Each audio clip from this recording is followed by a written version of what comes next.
শুভ সকালে শুভেচ্ছা। যারা আমার এই ভিডিও বার্তা শুনছেন এবং শুনবেন, দেখবেন, তাদের সকলের জন্য শুভেচ্ছা এবং শুভকামনা রইল। আমরা অত্যন্ত ইম্পর্টেন্ট কিছু বিষয় নিয়ে কথা বলবো। আন্দোলন।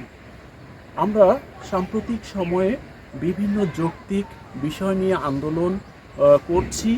বিভিন্ন শ্রেণী পেশার মানুষ তাদের যৌক্তিক বিষয় নিয়ে আন্দোলন করছে।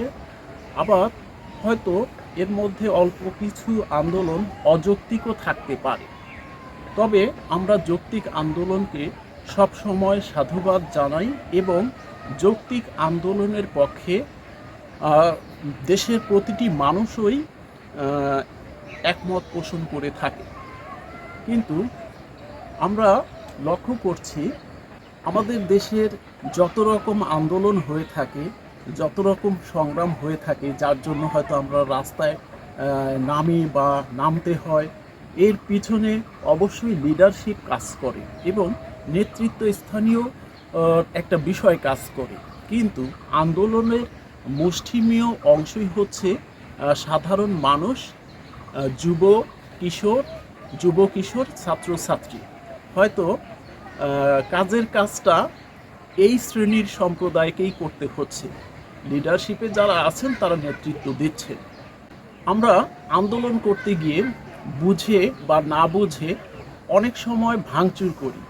হয়তো হতে পারে সেটি সরকারি অফিস, হতে পারে ব্যক্তিগত প্রাইভেট অফিস, ব্যবসা বাণিজ্য অফিস, আদালত, এইরকম, বা যানবাহন। অনেক সময় আমরা সামনে যা পাচ্ছি, আমরা যুব কিশোর, হয়তো ছাত্রছাত্রী, বুঝে না বুঝে অনেক সময় ভাঙচুর করছি। কিন্তু এই যে আন্দোলনে গিয়ে আমরা বুঝে না বুঝে একটা দেশের ক্ষতি সাধন করছি, এটি মারাত্মক একটা ইমপ্যাক্ট তৈরি করে আমাদের অর্থনীতি এবং জীবনযাত্রায়।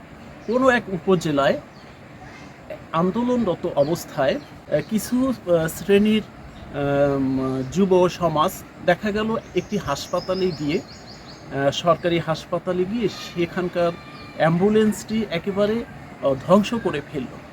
এখন বাড়িতে এসে দেখেন যে তার বাবা ভীষণ অসুস্থ। এখন তার বাবাকে হাসপাতালে নেওয়ার প্রয়োজন হলো। ডাক্তারগণ অ্যাডভাইস দিলেন যে তাকে জরুরিভাবে জেলা হাসপাতালে বা বিভাগীয় পর্যায়ের কোনো হাসপাতালে নিয়ে যাওয়ার প্রয়োজন হচ্ছে। এখন এখানে অ্যাম্বুলেন্সের প্রয়োজন। কিন্তু দেখা গেল যে যার বাবা অসুস্থ, সে আন্দোলনে গিয়ে বুঝে না বুঝে সেই অ্যাম্বুলেন্সটি হয়তো ভাঙচুর করেছেন, চলাচলের অকেজো করে ফেলেছেন বা পুড়িয়ে দিয়েছেন। তো দেখুন, এখানে হতে পারে যার বাবা এরকম হয়েছে, হতে পারে আমার বাবা বা আমার ভাই বোন এবং সন্তানাদি। তো সেখানে বিরাট একটা নেগেটিভ ইমপ্রেশন চলে আসে। আমরা আন্দোলনে গিয়ে অনেক সময় বুঝে বা না বুঝে ব্যবসা বাণিজ্য, দোকান পসর ভাঙচুর করি। তো এখানেও একটি উদাহরণ দেওয়া যেতে পারে যে একজন ছোট ভাই আন্দোলনে গিয়ে দোকান ভাঙচুর করেছে। এখন দেখা গেল সে যে দোকানটা ভাঙচুর করেছে, সেই দোকানটি তার আপন বড় ভাইয়ের দোকান। কিন্তু সে জানতো না যে তার ভাই এখানে ব্যবসা করেন বা এখানে তার একটা রুটির জায়গা। পরবর্তীতে গিয়ে দেখা গেল যে তার যে দোকান ভাঙচুর, লুটপাট হয়েছে, এর কারণে সে ব্যাংক থেকে বা এনজিও থেকে টাকা ঋণ নিয়ে এই ব্যবসাটি পরিচালনা করছিলেন। এখন একদিকে ঋণের দায়ে সে দিশেহারা, অপরদিকে ব্যবসা বন্ধ। এই যে একটা প্রভাব তার পরিবারে চলে আসলো। একটি সময় তার ব্যবসা বন্ধ হয়ে গেল এবং তাকে ঋণের দায়ে তার বাড়ি বিক্রি করে সেই ঋণ পরিশোধ করতে হলো। তো এই যে দেখুন, আমরা বুঝে না বুঝে আন্দোলনে গিয়ে কী করলাম, ব্যবসা বাণিজ্য প্রতিষ্ঠানে হামলা, ভাঙচুর, লুটপাট, ধ্বংস করলাম। এর প্রভাব কিন্তু আমি নিজেই প্রভাবিত হয়ে গেলাম।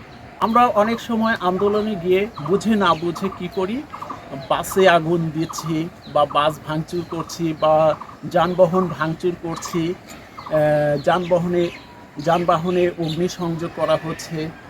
একজন ভদ্রলোক, সে তার রুটি রোজগারের জন্য একটি বাস কিনে একটি উপজেলা থেকে জেলা রুটে চলাচল করে এবং এই বাসই হচ্ছে তার আয়ের উৎস। কিন্তু তার সন্তান জানে না যে বাবার আয়ের উৎসটা কী। তিনি আন্দোলনে গিয়ে সেই বাসটিতেই আগুন দিলেন। যে যুবক সেই বাসটিতে ভাঙচুর বা আগুন দিলেন, বাসায় এসে দেখেন যে সেই বাসটি তার বাবারই। তার বাবা কে তখন কি করতে হলো, একদিকে তার ঋণের দায়ে এবং অপরদিকে সংসার পরিচালনায় সে একেবারে দিশেহারা হয়ে গেল। ঋণের দায়ে একটা পর্যায়ে গিয়ে সে ব্যাংকের টাকা পরিশোধ করতে পারছিলেন না, তার বিরুদ্ধে মামলা হলো এবং তাকে একটা সময়ের জন্য সেখানে আইন শৃঙ্খলা রক্ষাকারী বাহিনী নিয়ে গেলেন। পরবর্তীতে হয়তো সে জামিনে বেরিয়ে আসলেন। কিন্তু এই যে দেখুন, আন্দোলনে গিয়ে বুঝে না বুঝে নিজের সর্বনাশ আমরা নিজেই ডেকে আনলাম। আরও একটি কথা না বললেই নয়, আমরা হয়তো আন্দোলনে গিয়ে আন্দোলন করছি ভালো, আমাদের যৌক্তিক অধিকার নিয়ে আমরা কথা বলবো ভালো, আমাদের গণমাধ্যমের সামনে বা আমাদের সেই আক্ষেপ প্রকাশের স্বাধীনতা রয়েছে। কিন্তু আমরা আন্দোলনে গিয়ে যদি বিশৃঙ্খলা বা এমন কোনো পরিবেশ তৈরি করি, এখন প্রতিটি মানুষই হচ্ছে একজন গণমাধ্যম কর্মী। কেননা যার কাছে মোবাইল আছে সে দৃশ্য ধারণ করছে, সে সেটি সংরক্ষণ করছে। একটি সময়ে দেখা যাবে যে কোনো না কোনোভাবে আমার নিজের ভাবমূর্তি সেখানে ক্ষুণ্ণ হচ্ছে এবং আমি একটা দৃশ্যে এরকম বিষয়ে বন্দি আছি। আমরা যে বিষয় নিয়েই আন্দোলন করি অবশ্যই সেটা জনকল্যাণমুখী হবে এবং জনগণের পজিটিভভাবে এমন বিষয় নিয়েই তো আন্দোলন করছি বা করব বা করে থাকা হয়। তো সেখানে খেয়াল রাখতে হবে যে আমি যে আন্দোলনটি করছি সেখানে আপামর জনগণের দৃষ্টি রয়েছে। তো আমার আন্দোলনে যদি এমন কিছু ফুটে ওঠে যেটা হয়তো জনবান্ধবের বিপরীত হচ্ছে, সেই জায়গাটিতে কিন্তু মানুষ আমাকে চিহ্নিত করে রাখছে। মানুষ হয়তো আমাকে মুখে বলছে না, কিন্তু সে কিন্তু বোঝে যে আমি কি কাজটা করছি বা আমার আন্দোলনের ব্যাকিংটা কী। তো পরিশেষে আমি আমার যুব কিশোর ভাই বোন, ছাত্রছাত্রী এবং যারা বিভিন্ন বিষয় নিয়ে আন্দোলন করছেন তাদের উদ্দেশ্যে একটি কথাই বলবো, ভেবেচিন্তে কাজ করুন। হয়তো কোনো লিডার্স বা কোনো লিডিং পর্যায়ের সাজেশনে এমন কোনো কাজ করবেন না যেটা আগামীতে আপনার জীবনের জন্য হুমকি স্বরূপ হয়ে দাঁড়ায়, আপনি সমাজের কাছে চিহ্নিত হয়ে যান এবং আপনার আগামী দিনগুলো বাধার সৃষ্টি হয়ে যায়। এই বিষয়টি মাথায় রেখে আন্দোলন করবেন। যৌক্তিক বিষয় হলে আন্দোলন করবেন, সেখানে সবাই সাধুবাদ জানাবে। এই বিষয়গুলো স্মরণ রেখে আমরা যৌক্তিকভাবে আন্দোলন করব।